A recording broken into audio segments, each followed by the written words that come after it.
everyone, my name is Tiffany. I'm from Beijing, China. I go to a private university. Hello everyone, this is Akshay. I'm from Mumbai, India. I go to a public university. My name is Fatima, originally from Nigeria. I go to an HBCU, meaning historically black colleges. My name is Thi Nguyen, and I'm from Vietnam. I go to a community college. I want to be able to influence the world, and the United States stands out as a pace setter in research. I'm so excited about being here. In my opinion, US degree is extremely impressive, and that makes studying abroad in the US an excellent choice. There are many types of institutions in the United States. I think it's just so unique that there's so many to choose from. I had to make a major choice between the type of university that I was supposed to attend. The major factor that I considered was the scholarship opportunities that were available and the alumni network.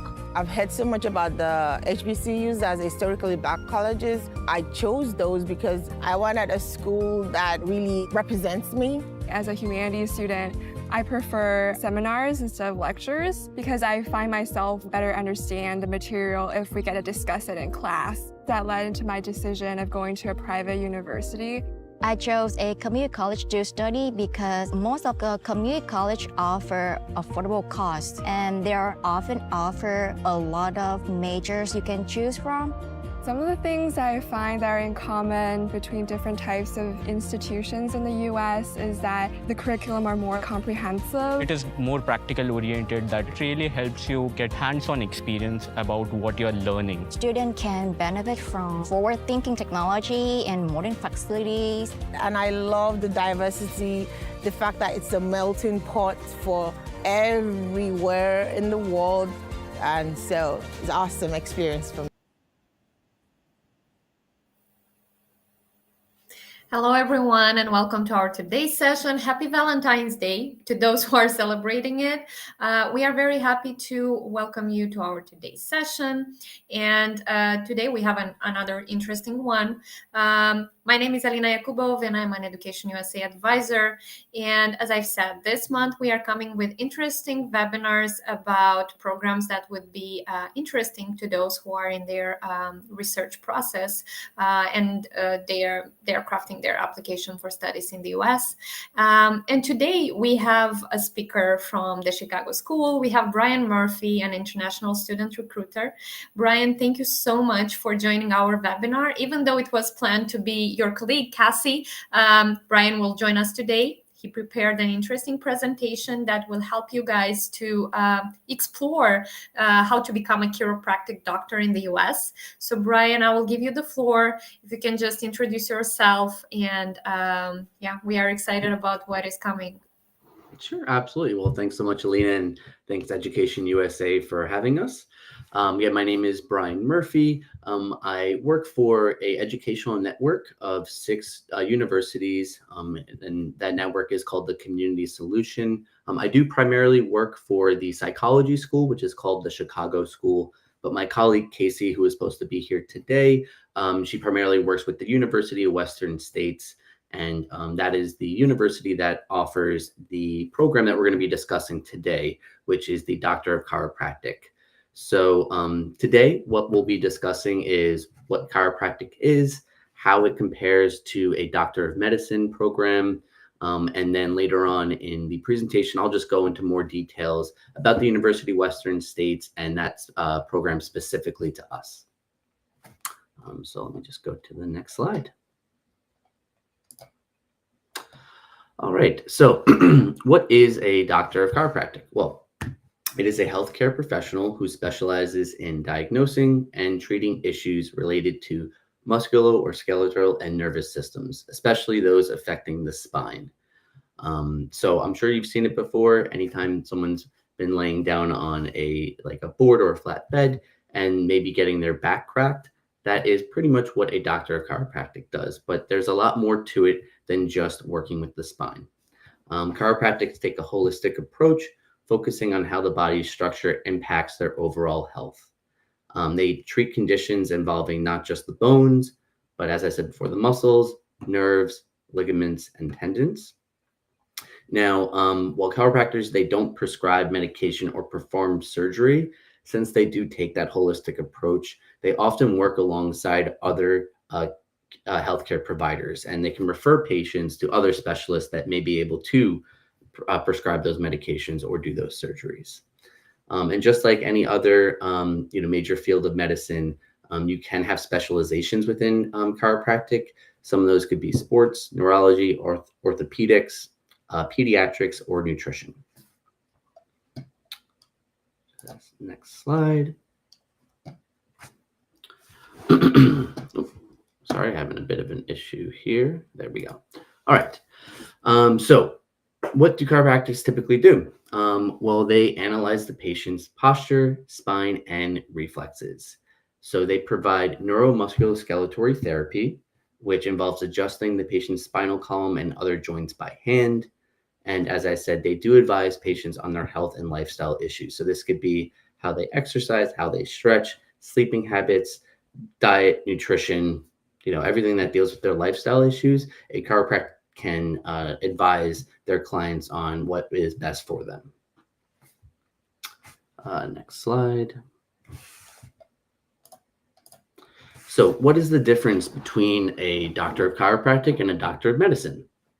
Well, firstly, one of the main differences is the duration and time that it takes to complete a program.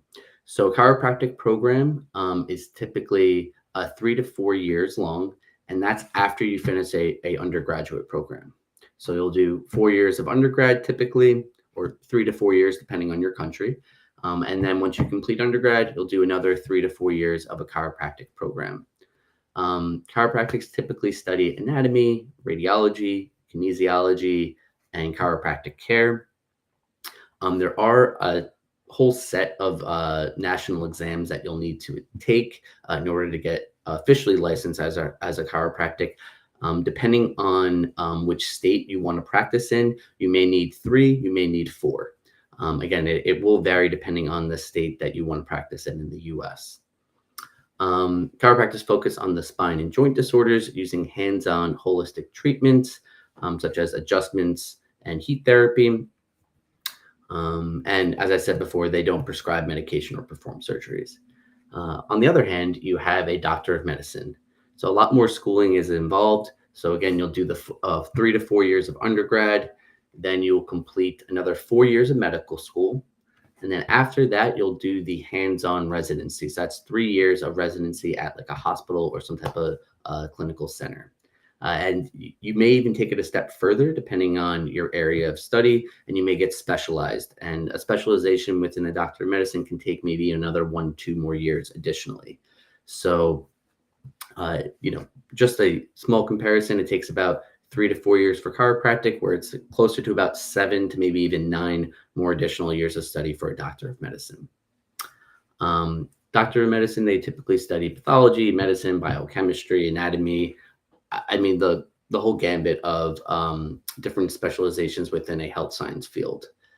They do have specializations as well. Some of those options, as you're well aware, are like cardiology, oncology, or surgery. And doctors of medicine do help diagnose diseases. They can prescribe medications. And if you are specialized in that area, you can perform surgeries. So you can do a little bit more with a doctor of medicine. It's a little bit more diverse, but it does involve a lot more schooling.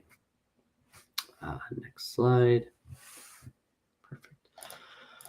Just some other differences is just in terms of the clinical rotations. So medical school includes different rotations so that you can focus on the different specialties such as surgery, pediatrics, dermatology, orthopedics, etc. Chiropractors can practice immediately after passing licensing exams, whereas medical doctors, as I said before, need to complete years of residency under supervision. So again, it's just an extended period of time for a doctor of medicine. Chiropractors are already specialists in musculoskeletal nervous systems upon graduation, whereas medical doctors will need to continue their education and get specialized. How are they similar though? So there are some similarities, and a lot of this will be, pre-graduate school, while others might be involved within the program. So for example, Both are related to health science undergraduate degree programs. So you may think to yourself that you want to be a doctor of medicine and you take a lot of pre-med courses at the undergraduate level. But if you decide in your undergrad that you want to switch to maybe a doctor of chiropractic, that's no problem. There's a lot of overlap in terms of the prerequisite courses that are needed for both doctoral programs. So a lot of times, if you are a pre-med student at the undergraduate level, you can also be a pre-chiropractic student because there's a lot of similarities in the coursework that you need. Early graduate studies typically cover basic and clinical sciences. Both doctoral programs are regulated by governing bodies, so they all have programmatic accreditation that makes sure that that field abides to certain standards and practices. They do have a shared goal, and that shared goal is prioritizing patient health, wellness, and pain relief. They both take an oath to serve patients ethically and without discrimination. They both require licensure, and licensure typically will be specific to each state, as I said before. And then the first 2 years of chiropractic and medical school are academically similar, with rigorous work in anatomy and a lot of other life science coursework. So those are just some of the similarities between the two types of programs. All right, so how do you become a chiropractic? Well, pretty simple and straightforward, as I've kind of detailed already, is first you need your undergraduate degree, and you want to make sure that for whatever program you're going into, you meet the prerequisite courses. So for example, at the University of Western States, these are some of the courses that we require here, like anatomy, you need a physiology course, chemistry, organic chem, biochem, etc. So you will need to have these courses completed with a C grade or better. And to translate that, that's about a 70% or better for those marks for those classes. After that, once you are eligible to apply and you go through the application process, you'll then actually attend chiropractic school. Again, that's 3 to 4 years long typically. Once you complete some clinical training, that's part of the program, you'll then be able to obtain your license. As I mentioned before, there are a few different board exams that you'll have to take in order to get licensed.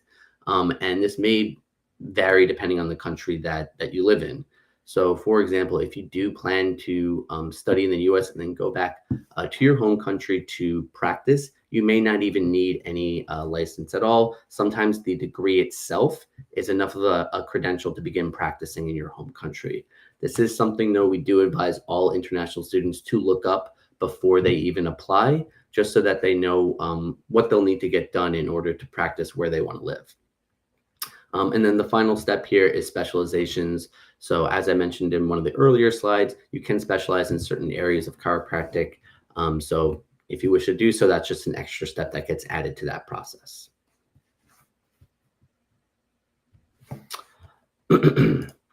So what are some key differentiators in terms of just chiropractic clinical rotations, right? So how is it going to be slightly different than your normal doctor of medicine? Well, they focus a lot on the clinical and communication skills when you're doing your practicums, a lot of interactive lectures, and it's typically based on real life situations. So a lot of the case studies that you're doing are real case studies that they're pulling from academic research that's been done. Typically, these are all going to be in small group sizes as well, which is great. So you get a lot of one-on-one time with those supervisors and those clinicians that are helping you learn the certain skills and processes to be a chiropractic. And there's about 5 quarter-long clinical internships for courses. That's going to be a little bit different than, say, Doctor of Medicine, which involves a little bit more. But again, a lot of hands-on work to get you prepared for your career.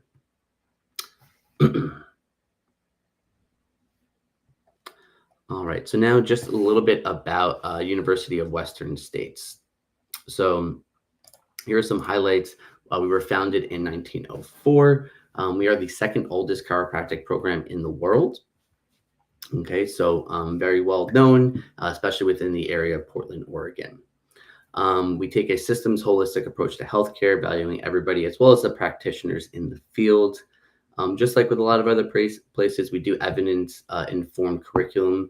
As I was saying before, a lot of case studies that we use are real life case studies that our students are going to practice with. We are fully accredited by the Northwest Commission on Colleges and Universities and the Counselor of Chiropractic Education as well. So that is something that you're gonna want to look into. Is there is school accreditation, so as the whole university abiding by certain standards and practices, and then some programs even have additional programmatic accreditation. So at the University of Western States, we do have both. And again, that programmatic is called Council on Chiropractic Education. If you are choosing any of the many schools that offer this type of program, make sure they do have that extra programmatic accreditation. That is important. And I will be talking about this later, but we do have some scholarships available for incoming students. So a little bit just about Portland, Oregon. That is where our university is located. It is right in the heart of downtown Portland. Oregon itself is located in the northwest of the United States, so relatively close to Canada, also close to California as well. So it's a beautiful area if you're really outdoorsy, like to hike, fish, just be outside in general. Portland is a wonderful place. Also have a great food and music scene there. So there's always a lot to do outside of the academics, because trust me, although you're going to want to study and focus on your school, you will want to take a break and enjoy yourself. And Portland is a wonderful, fantastic place to live. So just some basic resources that are available to our students. We have academic coaching, international student resources, and a whole international office that is there to support you. We have student clubs, peer mentorship programs. We have different health services. So for example, if you're getting stressed or having any anxiety, we do have some counseling sessions that you can attend. There's just general advising about life skills and how to manage the workload that you'll be taking on, especially at the doctoral level. And then we even have for international students any type of finance and legal consultations when regarding your visa or anything related to your visa, really. Of course, if you do have any disabilities or any special accommodations that are needed, UWS does have accessibility services to make sure that your education is smooth and easy for any type of situation.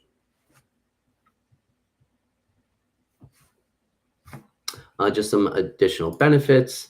So small class sizes, typically 10 to 15 students, pretty close-knit community that is very diverse. We have a lot of international students on campus. There's plenty of networking opportunities with faculty and classmates. And a lot of our alumni network is actually quite local to UWS. But as I mentioned, we have plenty of international students, especially from Canada. So no matter where you go in the world, you may find yourself a UWS graduate within the field of chiropractic. Last, I do want to just point out in terms of small class sizes, the cohorts themselves are actually quite large, which I think is a benefit because it does allow for more networking opportunities and allowing to build that larger alumni network. In the fall intake, we take about 120 students.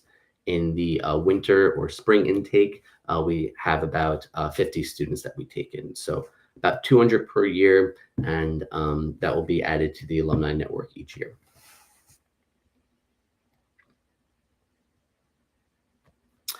So just some long-term impacts as an international student, right? So there's plenty of CPT and OPT opportunities within our Doctor of Chiropractic program. What that means is that there's curriculum practice training. So a lot of times you'll be doing working in our labs at first to practice your skills. Then you'll be working at a local site, in Portland, most likely. And then even at the end of the program, the final 3 quarters of the program, quarter 10, 11, and 12, you can actually even do some of your internships from your home country. I know for Canadian students, a lot of the students tend to, since that's where they're going to want to practice is in Canada, is they'll go back home to their hometown and get a clinical site there for their internship, in which case you can just do your courses remotely online. Another great thing about our DC program is that it is STEM eligible. By the end of the 5th quarter, you essentially earn a bachelor's in biology. And because of that, it makes it STEM OPT eligible, meaning that you'll get 36 months of working eligibility in the US upon graduating. Yeah, I think that covers everything there. As I was saying, just different employment opportunities. So this is in general, not just for University of Western States, but any international student will be eligible to work on campus according to the visa regulations of an F1 student. So you're going to be allowed to work up to 20 hours per week when school is in session. So while you're taking classes, you can work up to 20 hours per week on campus. You can work up to 40 hours per week if it's during a holiday break or like a summer session. Okay. Positions that you can get typically are going to be unrelated to your program of study, which is totally fine. But again, it's just a way to make some extra money on the side. Some examples could be like a student ambassador. You can do some tutoring, be an administrative assistant, maybe work in the library, something of that nature. And then just in general for the field of chiropractic, a quick stat from the U.S. Bureau of Labor and Statistics is that they are expecting about a 9% job growth within the field in the U.S. over the next 10 years. So plenty of opportunities to get jobs as the field is growing. So that's a video, but we don't have too much time for that, so I'll just skip right through that. So again, just more about our Doctor of Chiropractic. What we focus on is sound critical thinking and clinical reasoning, and the ability to support diagnosis and therapeutic skills. Right, so making sure our students are career ready once they graduate. It is a 3 to 4 year program, 12 quarter semesters. As I mentioned before, you do earn a bachelor's in biology by the end of that 5th quarter. And in the state of Oregon in general, they have the second broadest scope of practice, meaning that there are specializations or different emphases that you can take within the program, like midwife, nutrition, surgery, and physiotherapy.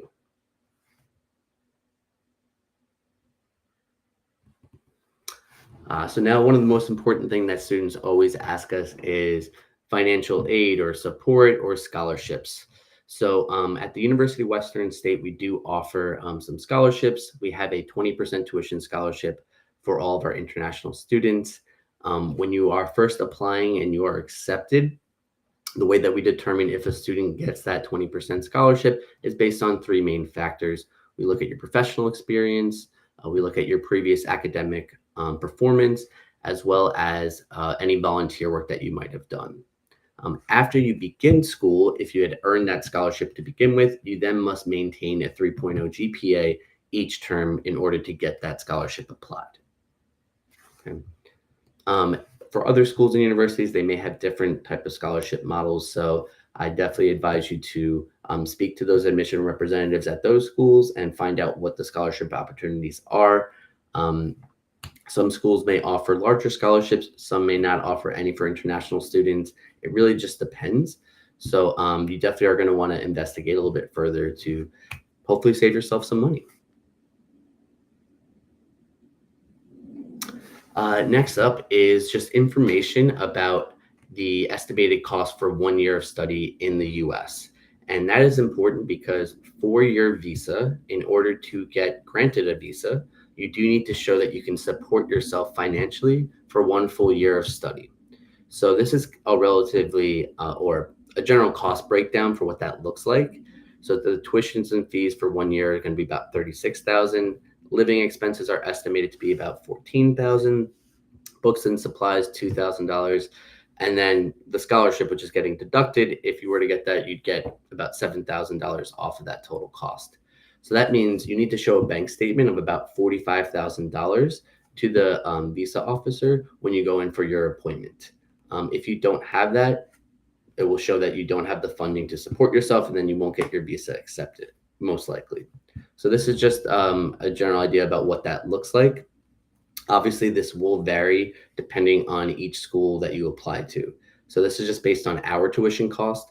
If you were to apply to a different university and get accepted there, if their tuition rate is a little bit higher, then this estimated cost is going to be higher as well. Oh, and if you do have any dependents, such as spouses or children that will be coming to the U.S. with you, you do need to add an additional $4,000 to $5,000 per dependent to that estimated cost. Next is just general application deadlines. So specifically, we'll be looking at DC, which is the Doctor of Chiropractic. As I mentioned, we have 2 intakes. We do a fall and a winter or a spring, however you'd want to look at it. But for the fall intake, the deadline is going to be August 23rd. For the winter intake, it is November 22nd. And we do a rolling admissions basis. So it's different from most schools. A lot of schools have a deadline to apply, and then they review everybody at the same time. The University of Western States, we do it a little differently. Once you submit all of your documents, we will begin an individual review right in that moment. So we won't make you wait for everyone else to submit their applications. We'll do it as the applications come in. Again, each university is different, so you're going to want to ask them what their admissions policy is and how they go about conducting the evaluations. Finally, so what is needed to apply? So there are typically application fees. For us at University of Western States, that's going to be about $50. However, great news for everybody here that has attended. It will be waived if you attend any of the EdUSA sessions. And just let us know that you attended it. Next, we will need your bachelor's transcripts, or really any degree that you've completed. We will need those transcripts. And if those are degrees that are received outside of the US, we will need what's called a course-by-course evaluation. Essentially, all that is, it's a third-party company that converts the grading system from your home country grading into the US grading system. This makes it easier for the faculty to understand the numbers and grades that they're looking at and appropriately evaluate our students, or our applicants, I'm sorry. We do recommend a specific provider, that is the International Education Evaluation Company. Only reason being is that they do offer our students a small discount. So the cost is about $145 for that course-by-course evaluation if you use them. However, you can choose anybody that is on NACIS.org. There are a bunch of different evaluating companies. World Education Services is another popular one, as well as Spantran. Next is just proof of English. So if English is not your first language, you will need to show a certain level of English proficiency. The next slide I have goes over the requirements for the language exams for that. So I'll hold off on that for a second. Next is a resume and CV. As I mentioned before, part of the scholarship evaluation is determining your professional experience that you've had, academic performance, and any volunteer work. So please include those things in your resume. That's the only way that we'll be able to properly evaluate a applicant on that. Next is a personal statement or an essay. So you will need to submit a personal statement explaining your motivation, why you're interested in our program, in our school, and where you see yourself as a clinician in the future. And those essays are typically going to be anywhere from about 500 to 750 words. Next is a potential interview. So typically for the DC program, we don't require it.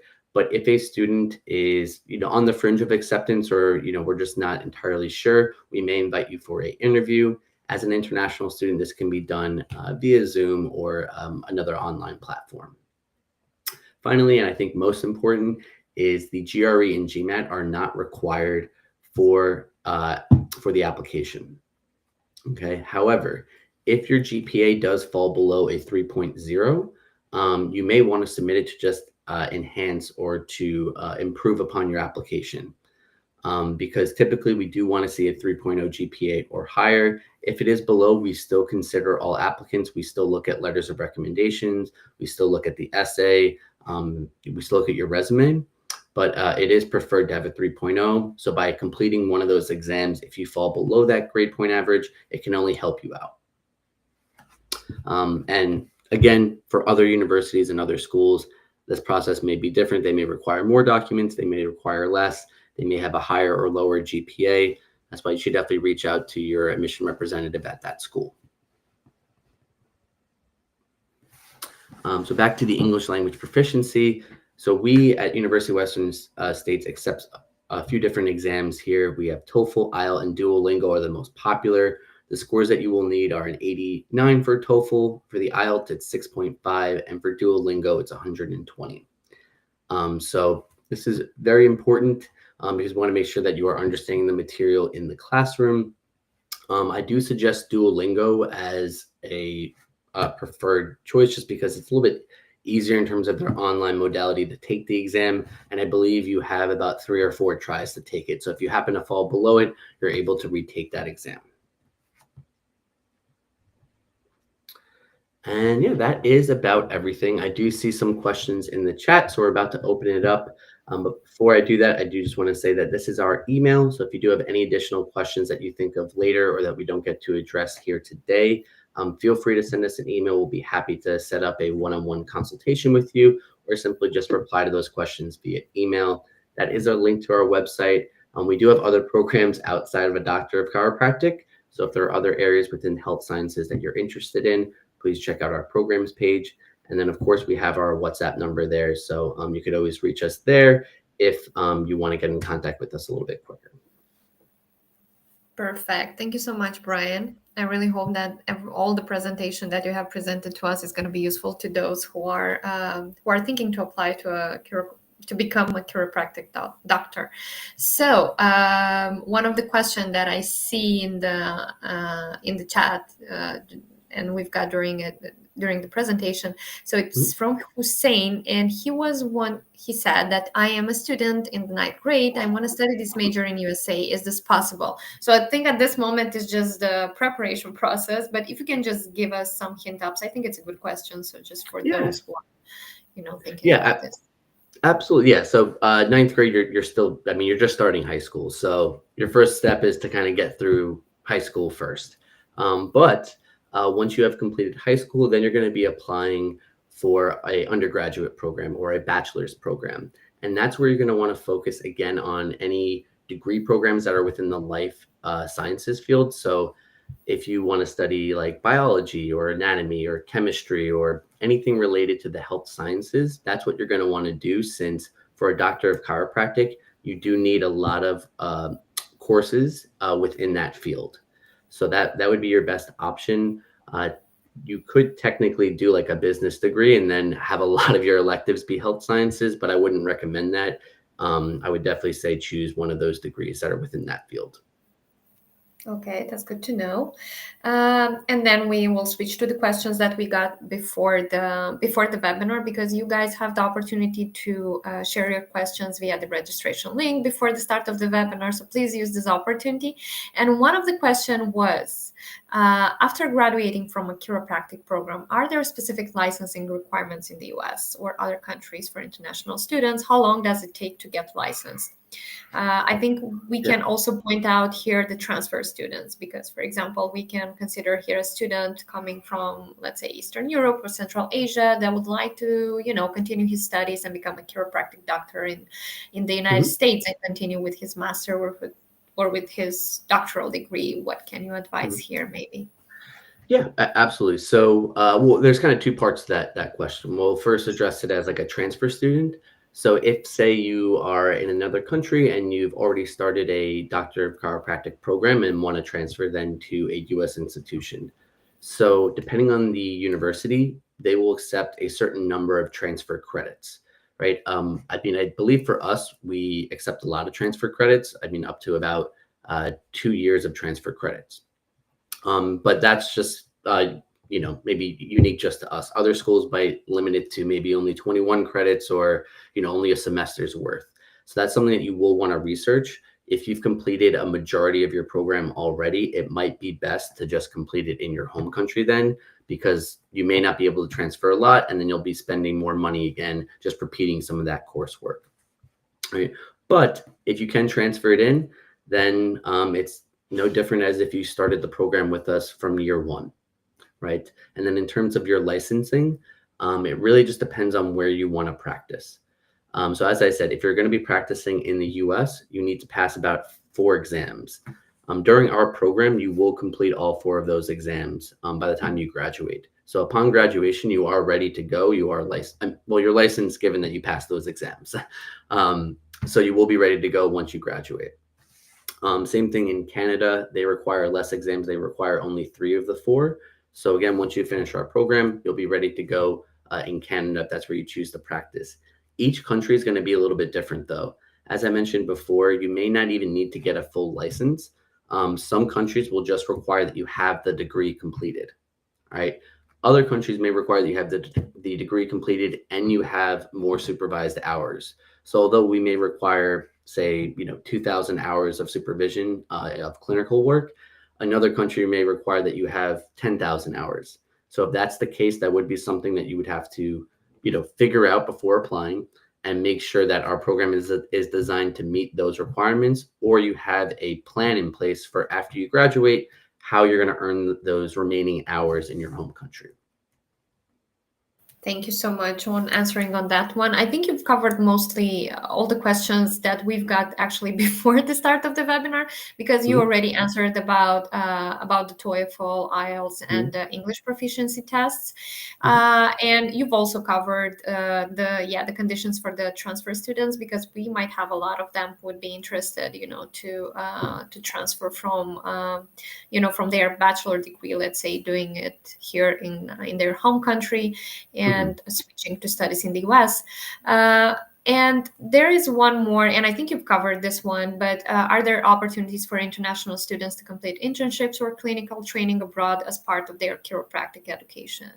And I think you already answered this one. Yeah, so I did mention this, but I'll happily highlight it again. So in the final 3 quarters, so quarter 10, 11, and 12, which is heavily, clinical work, a lot of internships, a lot of that hands-on practical experience. Because of that, and since you're not taking many courses, we do allow students to complete that portion in their home country, which is also just great in the sense of building that relationship and that network within where you want to practice, right? I mean, it obviously is great to build your network in other countries and just learn from, have a different cultural perspective about how they take this approach. But wherever you want to practice, I think it's best to do those final internships in that home country. So you are able to do that, in which case the remaining courses that you have, which are just a few, you can take remotely online. So it shouldn't be too big of a problem. And in terms of the online study, it would be asynchronous. So I know some of you are 12, 13, 14, 15 hours ahead of us here in the US. So that won't be a problem. Our online classes are not live lectures. They are done on a weekly module basis. And then there are opportunities to meet with the faculty one-on-one throughout that week if you do have more personalized questions. So the answer to that is yes. Perfectly. Thank you so much on covering all those. I think I have nothing to ask more. We've covered mostly all of them. And thank you so much for the details you've brought up during this presentation. You guys, if you have some other question, if you'll have the chance to watch this video after Brian has submitted the email and the phone number, the WhatsApp phone number, and yeah, you can reach them yourself in case if you are still interested to apply. Other than that, I wish you a great evening to everyone. Please stay tuned to our events for the whole month of February, because we have a bunch of other events which are dedicated to programs. And here is a QR code on our screen, and you can browse our website for the agenda on our February webinars. Please submit your questions for all of them, because it's going to be much easier for us to prepare, the answers like we did with Brian. And thank you once again, Brian, for participating in our today's webinar. I appreciate your experience and your presentation that you have prepared for us. So I wish you a great evening to everyone, and thank you so much, Brian, once again. Thank you for having us. Everyone have a great evening.